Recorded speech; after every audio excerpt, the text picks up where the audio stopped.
The village was gripped by fear. The streets, once bustling with the laughter of children running and playing, were now deserted at nightfall. One by one, the children began to disappear without a trace. The last to disappear was Anna, an 8-year-old girl, taken while she was playing in the yard of her house. "She was here a second ago," Anna's mother screamed, her eyes watering and her hands trembling, clutching the hem of her dress. "And then, I heard a laugh, but there was no one." The villagers gathered in the village square, whispering to each other about the witch of the forest. It was a story that the elders told the children to keep them away from the dense trees surrounding the village. But now the legend seemed frighteningly real. "They say she takes the children away to perform her dark rituals," muttered a man, holding a hat in his hands. "They never come back." It was then that someone mentioned the hunter's name. The hunter was a tall man with tired eyes and a scar across his face. He lived far from the village in a simple hut, but was known for his ability to track anything or anyone. When there was a knock on his door that night, he heard the desperation in the villagers' voices before he fully understood their request. "It's the witch," they said. "You have to save them." The hunter didn't believe in legends or supernatural stories, but the disappearances were real, and the footprints that led him to the edge of the forest were unlike anything he had ever seen.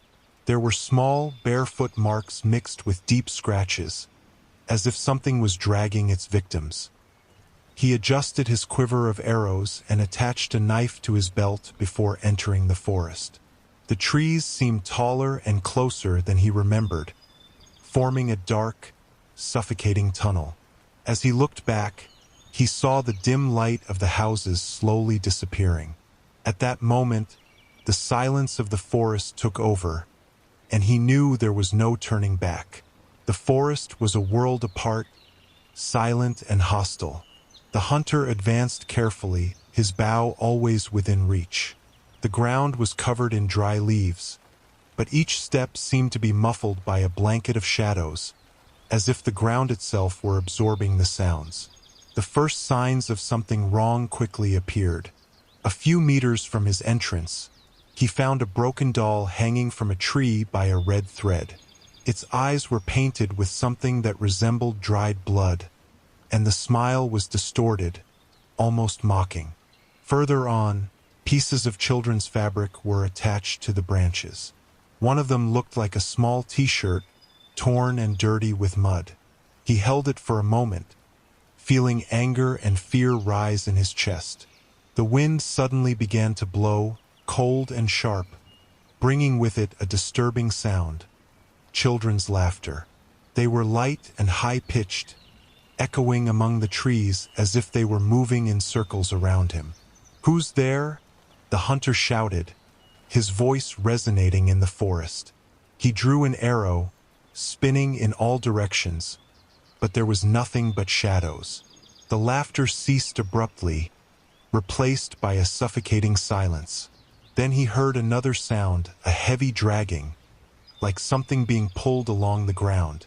He followed the sound, his muscles tense and his eyes alert. The forest seemed more enclosed now. The trees formed arches that blocked out almost all the moonlight. He found more symbols carved into the trunks. Simple but disturbing figures of children surrounded by eyes. Each symbol seemed to be watching him, making it impossible to ignore the feeling of being watched. After walking for hours, he finally spotted a hut in the distance. It was hidden among twisted trees, and its roof seemed to have been constructed from branches and animal skin. There was a dim light shining through a dirty window, flickering like an unstable flame. He paused for a moment, studying the hut. A strong smell of rot invaded his nostrils, making him instinctively back away. Still, he knew he had to keep going. The hunter advanced slowly, his hand firmly on the handle of his knife. Each step seemed to carry an increasing weight, as if the forest itself was trying to stop him. When he was a few meters from the door, he heard a low whisper that chilled his blood. "You're too late." The hunter stopped at the entrance to the hut, his eyes fixed on the ajar door. The wood was rotten with deep scratch marks, as if something had tried to get in or out. The smell of rot was unbearable, but he gripped the handle of the knife and carefully pushed the door open. The interior was even darker than he had imagined. The hut seemed alive, as if breathing to the rhythm of the unstable flames of the candles scattered on the floor. There was a table in the center, covered with disturbing objects. Broken dolls with their eyes gouged out, small shoes covered in dirt, and something that looked like a diary, written in a language he didn't recognize. The walls were decorated with strange symbols, drawn in a dark, dry paint that he preferred not to investigate further. But what caught his attention was a faint sound coming from the floor. It was a childish wail, mixed with an incomprehensible murmur. He found a staircase leading down to the basement, the air getting heavier with every step he took. The candlelight didn't reach that place, and he was forced to light a makeshift torch. At the bottom of the cellar, he found a circle drawn with the same symbol he had seen on the trees, glowing faintly in a reddish hue. In the center was a pile of children's clothes and toys stacked like an offering. "Help!" The voice was thin and distant, but the hunter couldn't identify where it was coming from. He turned in all directions, his eyes attentive to the darkness, until he realized that the voice wasn't coming from anywhere physical, but from inside his mind. Suddenly, the hut reacted. The wood groaned as if it was about to break, and he felt an invisible push throw him against the wall. The torch fell to the ground, went out, and he was plunged into darkness. The shadows began to move. Grotesque, distorted figures danced around him, their bodies stretching in impossible ways. The childish laughter returned, but now it was louder, mixed with a hoarse female voice. "Have you come to challenge me, Hunter?" He tried to get up, but the pressure around him was overwhelming. With effort, he retrieved his knife and raised it, shouting, "Show yourself!" A figure appeared at the top of the stairs. It was tall and hooded, with long, bony hands that almost touched the ground. Its eyes glowed a sickly yellow, and its smile was a grotesque arch of jagged teeth.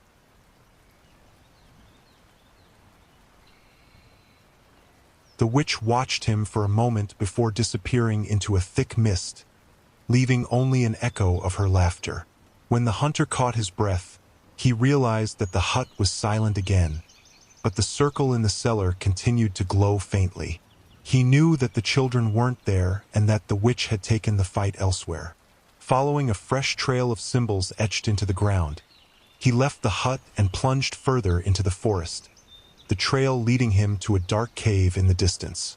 The entrance to the cave was huge and dark, a portal surrounded by moss-covered stones marked with the same strange symbols he had seen in the forest and in the hut. An icy wind blew from inside, carrying a smell of rotting flesh and something even more unbearable, as if evil itself was emanating from there. The hunter gripped his bow tightly, observing the gloomy interior. He could hear whispers and light footsteps echoing from inside, as if the cave were alive. He knew he couldn't hesitate. If the children were still alive, this would be the last place they could be found. As he entered, he realized that the space was larger than it looked. The cave opened up into a vast chamber, illuminated by a dim, greenish light emanating from crystals attached to the walls. The floor was covered in circular symbols, drawn in dried blood, forming paths that converged in the center. At the heart of the chamber were cages hung by chains. Inside them, he saw the children, their forms motionless, as if in a trance. They sang a slow, disturbing melody that made the air around them vibrate with something evil. "I'm going to get them out of here," muttered the hunter, advancing cautiously. Before he could approach, the cave shook and the children's melody stopped abruptly. From the depths of the darkness, the witch emerged, gliding like a living shadow. Now fully visible, Her form was even more terrifying. Tall, curvy, with disproportionate limbs and skin that seemed to be cracked and rotting. Its eyes glowed like embers, and its mouth twisted into a smile that revealed pointed teeth. "You're brave, hunter," said the witch, her voice a mixture of hum and whisper. "But courage won't save anyone here." The hunter didn't hesitate. He raised his bow and shot an arrow straight at her. The arrow pierced the witch's body, but she didn't scream. Instead, she laughed, her body going up in smoke before reappearing next to him. She hit him with an invisible force, throwing him against the cave wall. "You can't hurt me with deadly weapons," she sneered, extending a skeletal hand towards him. As he struggled to get up, the hunter noticed something.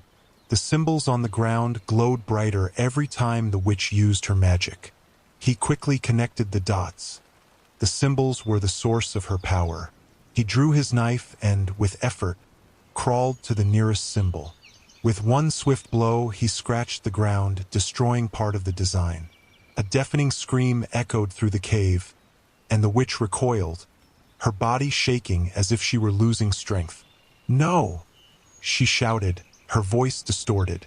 With new determination, the hunter began to destroy the symbols around the chamber, each blow weakening the witch even more. She tried to stop him, summoning shadows that transformed into grotesque shapes, but he fought them with all his might. Finally, the witch fell to her knees, her body writhing and her voice failing. "Do you think you can finish me off?" she said, with a crooked smile. "I never disappear. I always come back." The hunter ignored her words and destroyed the last symbol in the center of the chamber. The magical barrier around the children disappeared instantly, and they fell silently to the ground. The witch let out a final scream, before exploding into a cloud of shadows that spread across the cave, leaving only silence. The hunter ran to the children. They were alive, but weak, as if they had just woken up from a long nightmare. He quickly gathered them up and carried them out of the cave, without looking back as the place began to collapse. The hunter ran out of the cave, carrying 2 children in his arms while the others followed him, staggering but alive. The sound of the cave collapsing echoed behind them as pieces of stone and earth fell, blocking the entrance. The night air seemed colder and heavier, as if the whole forest was breathing around them. He looked back for a moment, certain that the cave had buried any trace of the witch. However, the silence that followed brought no relief. It seemed charged with something dark, something that was still watching. "Keep moving," he said to the children, trying not to show the growing fear in his voice. The walk back to the village seemed longer than the journey out. The forest, which was already oppressive, now seemed even more alive. The trees seemed to bend towards them, as if trying to grab them. At one point, the hunter heard distant laughter, not childish, but grotesque, distorted, echoing among the trees. "It's okay," he said, more to himself than to the children. Finally, they spotted the dim lights of the village in the distance. The hunter picked up the pace, with the children stumbling but determined to keep going. When they reached the village square, the villagers rushed out to greet them, shouting and crying with relief at seeing the children alive. "You did it," said one of the men, holding the hunter's arm. "She was defeated," he replied, but his voice lacked conviction. Before he could explain, something caught his attention. At the edge of the forest, the shadows seemed denser, moving subtly. He felt a shiver run down his spine. While the villagers celebrated, the hunter remained silent, staring at the trees. He knew that the witch wasn't really dead. She had disappeared before he could destroy her completely, and something inside him told him that she would be back.